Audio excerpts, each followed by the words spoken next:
প্রিয় দর্শক, বাংলাদেশের যে কয়টি জেলায় পাটের আবাদ হয়ে থাকে তার মধ্যে কিন্তু অন্যতম ঝিনাইদহ। ঝিনাইদহের পাটের বাজার দর কম ছিল, যার কারণে কৃষকরা পাটের আবাদ ছেড়ে অন্য আবাদের দিকে ঝুঁকে পড়েছিল। কিন্তু বর্তমানে পাটের বাজার দর বৃদ্ধি পেয়েছে এবং কৃষকেরা পাট বিক্রি করে আনন্দের সাথে বাড়ি ফিরছেন। প্রিয় দর্শক, এখন ঝিনাইদহের পাটের বাজার দর কেমন চলছে, কি পরিমাণ আবাদ হয়েছিল, সেই সংক্রান্ত গুরুত্বপূর্ণ তথ্য এখানে তুলে ধরেছেন প্রতিদিনের বাংলাদেশ।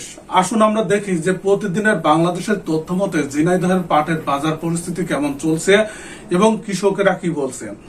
প্রিয় দর্শক, এখানে বলা হচ্ছে যে পলিথিন নিষিদ্ধ, দাম বাড়ছে পাটের। এখানে হেডিংটি করা হয়েছে প্রতিদিনের বাংলাদেশ, অর্থাৎ 14 ঘন্টা আগে নিউজটি প্রকাশ হয়েছে। প্রিয় দর্শক, এখানে যে কথাটি বলা হচ্ছে যে চলতি মৌসুমে পাটের দাম বাড়ায় স্বস্তি ফিরেছে কৃষকের। তার মানে পাটের বাজার দর বৃদ্ধি পেয়েছে। এবং কেন বাজার দর বৃদ্ধি পেয়েছে তারা কিন্তু বলছে যে পলিথিন নিষিদ্ধ এবং পাটের ব্যাগ সরকার চালু করে যাচ্ছে, যার কারণে পাটের চাহিদা বেড়েছে এবং চাহিদার সঙ্গে সঙ্গে পাটের বাজার দরও বেড়েছে। প্রিয় দর্শক, এখানে বলা হচ্ছে যে এক সপ্তাহ ধরে ঝিনাইদহের হাট বাজারগুলোতে পাট বিক্রি হচ্ছিল 3,300 থেকে 4,000 টাকা মন। তার মানে ঝিনাইদহে বর্তমানে 3,300 টাকা থেকে 3,300 টাকা থেকে 4,000 টাকা পর্যন্ত 4,000 টাকা হাই কোয়ালিটির পাট বিক্রি হচ্ছে, এটি বলছে প্রতিদিনের বাংলাদেশ। আর প্রিয় দর্শক, এক মাস আগেও কিন্তু এই বাজার দর 2,800 টাকা ছিল সর্বোচ্চ, সেই কথা এখানে বলা হচ্ছে।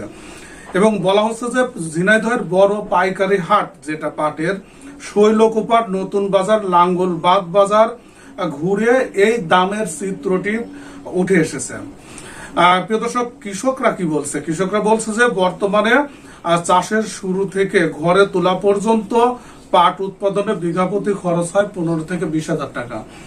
প্রিয় দর্শক, এক এক জেলায় এক এক রকম খরচ হয়। ঝিনাইদহে খরচ হয় 15 থেকে 20,000 টাকা এবং সেখানে পাটের ফলন হয়, ফলনটাও কিন্তু একটু বেশি, ফলন হয় 10 থেকে 11 মন। এখন 4,000 করে বিক্রি করলে এখানে ডাবল লাভ হচ্ছে। সারটিয়া কাতলাগাড়ি এলাকার শামসুল জানান, গত বছর তিনি 4 বিঘা জমিতে পাটের আবাদ করেছিলেন। গত বছরের চিত্র ফুটিয়ে তোলা হয়েছে যে চাষের খরচ বেশি, বিক্রি করে ভালো দাম না পাওয়ায় এবছর 2 বিঘা জমিতে চাষ করেছেন। খরায় খালে বিলে পানি না থাকায় পাট পচাতে অনেক বেগ পেতে হচ্ছে। তার মানে এখানে কৃষকদের একজন কৃষকের সাক্ষাৎকার, কিন্তু আমরা কিন্তু সার্বিকভাবে বুঝতে পারছি যে যতটুকু আবাদ করছিল গত বছর, এবছর তার থেকে অর্ধেকে নেমে এসেছে। এবং সদর উপজেলার পুরাহাট এলাকার চাষী আনোয়ার হোসেন জানান, উনি বলছেন যে দিন দিন সার, কীটনাশক এবং শ্রমিকের মজুরি বৃদ্ধিতে পাট চাষে আশানুরূপ ফল লাভ হচ্ছে না। তারপরে সরকারিভাবে মূল্য নির্ধারণ করারও উনি অনুরোধ জানিয়েছেন। এবং কালীগঞ্জ এলাকার পাট চাষী রশিদ জানান যে পাটের তুলনায় সবজির লাভ বেশি, উনি ওইদিকে ঝুঁকছেন। তবে চলতি মৌসুমে পাটের দাম বাড়ায় প্রান্তিক ও বর্গা চাষীদের মুখে স্বস্তির হাসি দেখা গেছে। শৈলকুপা উপজেলার আউশিয়া গ্রামের মনিরুল ইসলাম 3 বিঘা জমিতে পাটের আবাদ করেছেন। তিনি জানান পাটের দাম বেড়ে 4,000 পর্যন্ত হওয়ায় এই মৌসুমে উৎপাদন খরচ তুলে কিছু লাভের আশা রয়েছে। এখানে সরাসরি শৈলকুপা উপজেলার আউশিয়া গ্রামের মনিরুল ইসলাম কিন্তু এই কথাটি বলছেন যে উনি 4,000 টাকা করে পাট বিক্রি করছেন।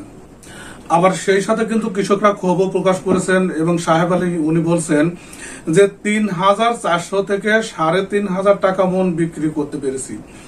তার মানে উনি 3,500 টাকা বিক্রি করছেন এবং এর আগেও মনিরুল ইসলাম উনি কিন্তু 4,000 করে বিক্রি করেছেন। তার মানে পাটের বাজার দর সর্বোচ্চ সেখানে 4,000। এবং ব্যবসায়ীরা বলছেন যে এখন কৃষকদের হাতে তেমন পাট নেই, ফলে দাম বৃদ্ধি পেয়েছে। তার মানে কৃষকেরা পাট কিন্তু তাদের ওখানে পাটটা আগেই কিন্তু কাটা হয় এবং কৃষকরা সেল করে ফেলে। এবং উনি বলছেন যে কৃষকদের হাতে খুব বেশি পাট নেই। কৃষি সম্প্রসারণ অধিদপ্তর কি বলছেন? কৃষি সম্প্রসারণ অধিদপ্তরের ঝিনাইদহের উপপরিচালক ষষ্ঠী চন্দ্র রায় বলেন যে বর্তমানে বাজারে পাটের দাম বেড়েছে 3,400 থেকে 4,000 টাকা দরে বিক্রি হচ্ছে। তার মানে ঝিনাইদহে পাটের বাজার দর হাই। এতে জেলার কৃষকেরা লাভের মুখ দেখছে। এবং এখানে আরো একটি তথ্য তুলে ধরা হচ্ছে, প্রিয় দর্শক, তার মানে আমরা বুঝতে পারছি যে ঝিনাইদহে এখানে কৃষক, কৃষি কর্মকর্তা তাদের কাছে সাক্ষাৎকার নিয়ে প্রতিদিনের বাংলাদেশ কিন্তু এই তথ্যই সংগ্রহ করেছে যে সেখানে বর্তমানে পাটের বাজার দর চলছে সর্বোচ্চ 4,000 টাকা প্রতি মণ। প্রিয় দর্শক, সঙ্গে থাকুন মাই ফার্স্ট কবুতর ব্লগ চ্যানেলের, তাহলে প্রত্যেকদিন পাটের বাজার সম্পর্কে আপডেট আপনি জানতে পারবেন। ভিডিওটি দেখার জন্য আপনাদের সবাইকে ধন্যবাদ জানাচ্ছি।